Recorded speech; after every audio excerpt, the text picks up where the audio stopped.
इस मस्जिद की तरफ से जो कमेटी थी उन्होंने एप्लीकेशन की थी कि हमारी मस्जिद में वज़ू खाने की ज़रूरत है, नमाजियों को परेशानी रहती है।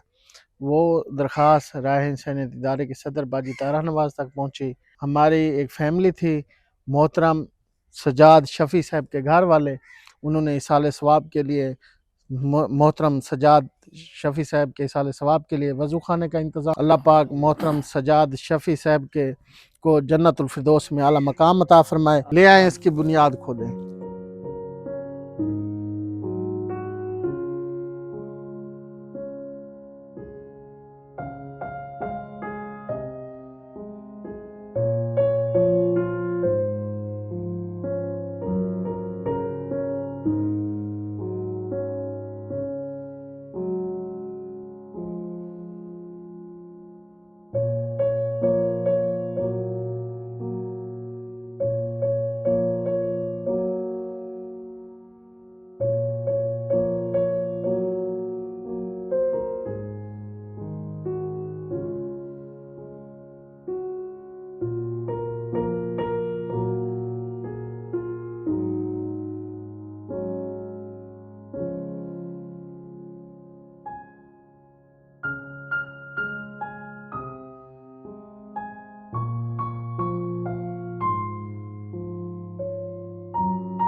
आपकी मस्जिद में राह इंसानियत इदारे की तरफ से वज़ू खाना भी बन गया है, वाशरूम भी बन गया है। जी जी आप उनके लिए क्या कहना चाहेंगे जिन्होंने आप माशाअल्लाह से जेड़ा असां एप्लीकेशन दी आसे बई ना मेहरबानी की सारे को राह इंसानियत वाले इदारे ने ते इतना जल्दी किथे काम नहीं थिया जेड़ा सारे को बेहतरीन ते सोहना निज़ाम बनाए ने। अल्लाह पाक इन्हां सजाद शफ़ी साहब दी रहमता करे सही उनदा कब्रां दे उत्ते आमीन। ते लिहाजा ए इन्हां को इदारे को अल्लाह पाक बहुत तरक्की देवे। मोहतरम सजाद शफ़ी मरहूम, मेरा मालिक उनकी बख्शिश फरमा। आमीन। आय अल्लाह पाक उन्हें जन्नतुल फिरदौस में आला मकाम अता फरमा। आमीन। मेरा मालिक उनके तमाम सगीरे कबीरे गुनाह माफ फरमा। आमीन। परवरदिगार उनकी कब्र को रोशन फरमा। आमीन। मेरा मालिक उनकी कब्र पे हजारों रहमतों का नज़ूल फरमा। आमीन। मेरा मालिक उनके घर वालों ने मोहतरम सजाद शफ़ी के इसाले सवाब के लिए मस्जिद में वज़ू का इंतज़ाम का वज़ू खाना बनवाया है।